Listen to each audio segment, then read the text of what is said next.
Commentaire de saint Thomas d'Aquin sur l'Épître aux Romains, chapitre 2, versets 9 et 10 suite. Quand saint Paul dit sur l'âme de tout homme, il établit la vérité du jugement de Dieu quant aux personnes. Et d'abord il en expose l'équité, puis il en donne la raison quand il dit « Car Dieu ne fait pas acception des personnes » verset 11. Enfin, il développe cette raison lorsqu'il ajoute au verset 11 « Ainsi tous ceux qui… » Premièrement, il montre donc la vérité du jugement de Dieu.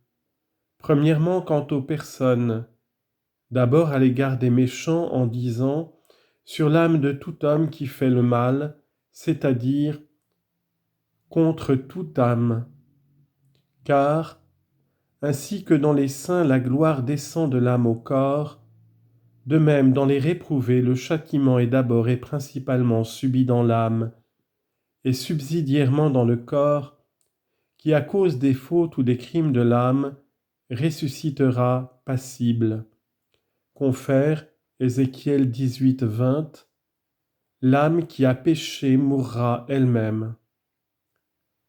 L'apôtre ajoute du juif d'abord et du grec, car les juifs méritaient un châtiment plus sévère, eux qui connaissaient la volonté de Dieu par la loi. Confère Luc 12, 12. Le serviteur qui connaît la volonté de son maître et qui ne l'a point exécutée sera frappé, et avec justice de plusieurs coups. De même, les chrétiens pour le même péché, l'adultère ou le vol par exemple, seront punis plus sévèrement que les infidèles. Confère Hébreux 10, 29. Combien, pensez-vous, mérite de plus grands supplices celui qui aura foulé aux pieds le Fils de Dieu? Mais si l'on considère le châtiment dans son ensemble, la punition des infidèles est plus sévère à cause du péché même d'infidélité, qui est le plus grave de tous. Ce qui fait dire à saint Pierre, 1 Pierre 3, 5, que la colère de Dieu attend les incrédules. Deuxièmement, saint Paul établit cette même vérité quant aux bons.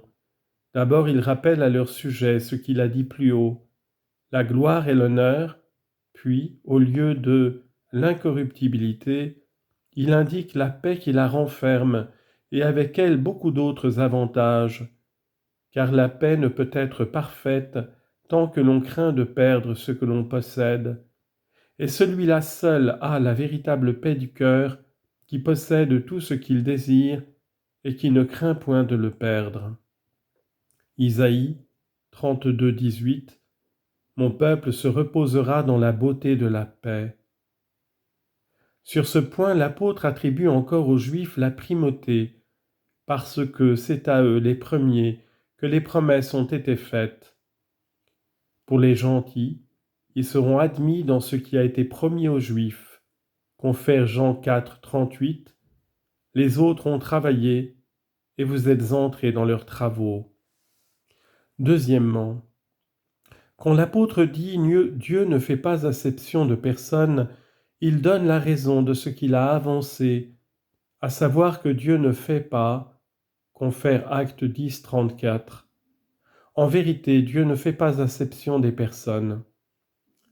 L'acception des personnes est opposée à la justice distributive qui consiste à donner à chacun selon la dignité des personnes.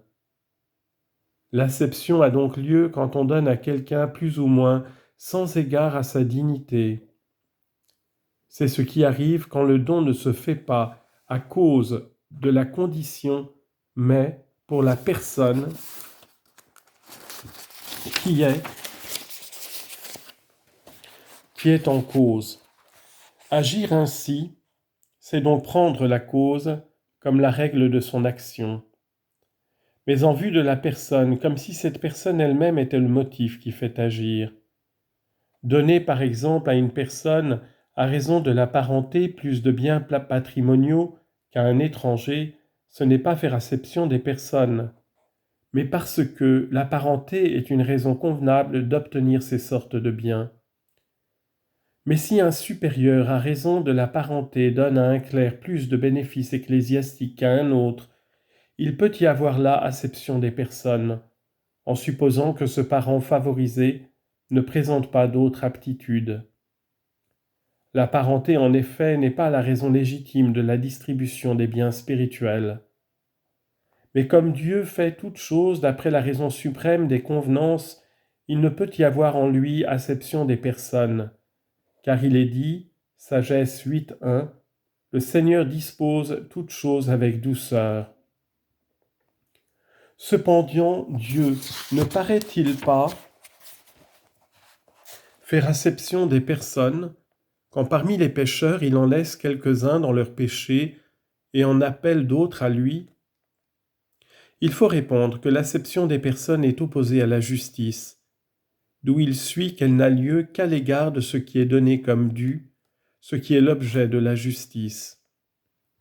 Or Dieu n'appelle pas le pécheur à la pénitence en vertu d'une dette qu'il a contractée envers lui, mais gratuitement. Car si l'on est appelé à raison des œuvres, ce n'est plus d'après la grâce, comme il est dit au chapitre 11, verset 6 de cet épître. Et encore, Tite 3, 5, non d'après les œuvres de la justice que nous avons faites, mais par sa miséricorde. Dans ces sortes de bienfaits gratuitement accordés, il est loisible non seulement à Dieu mais à l'homme de donner comme il semble bon. Confère Matthieu 20, 15, ne m'est-il pas permis de faire ce que je veux?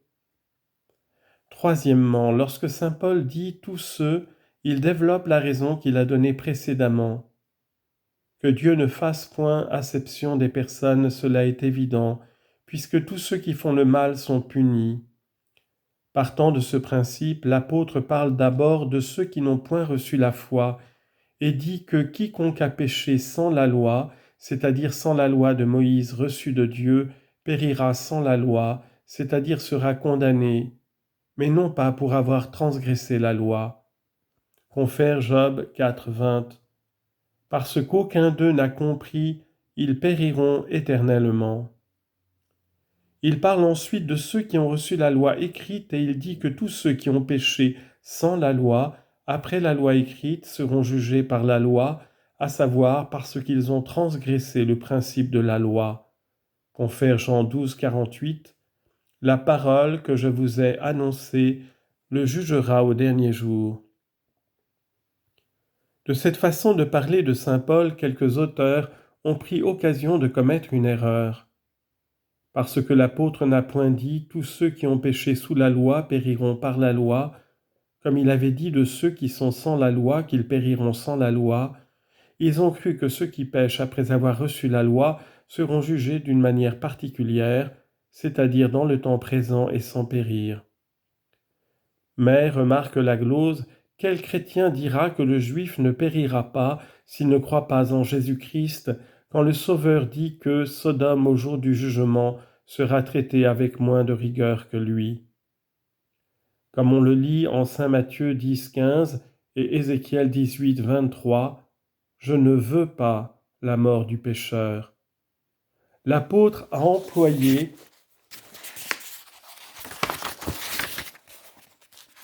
cette diversité de langage,